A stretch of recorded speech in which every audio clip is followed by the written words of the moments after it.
বন্ধুরা, আজকে আমার রেসিপি হলো কাঁচা চিংড়ির ঝাল আলু বেগুন দিয়ে। দেখুন আমি কিভাবে কি প্রসেসে বানাচ্ছি। প্রথমে চিংড়িগুলো ধুয়ে মুছে ভালো করে ধুয়ে নুন হলুদ মাখিয়ে নিলাম। তারপর সরু সরু করে আলু কেটে দিলাম, ডুমো ডুমো করে বেগুন কেটে দিলাম।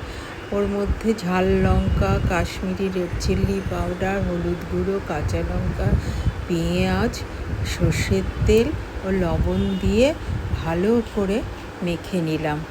মেখে এবার তেলটা আমি অল্প পরিমাণেই দিয়েছি। সব মেখে কড়াতে দিয়ে দিলাম।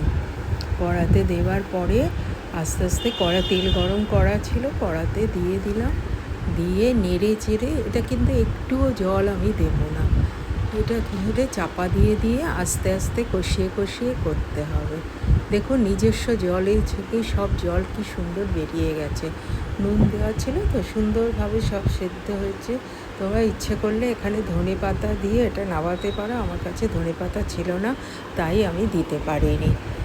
তৃষার পাকশালাকে পাশে থেকেও লাইক কমেন্ট সাবস্ক্রাইব করতে ভুলো না। হয়ে গেল আমার কাঁচা চিংড়ির ঝাল। নামানোর আগে একটু সর্ষের তেল দিয়ে নামিয়ে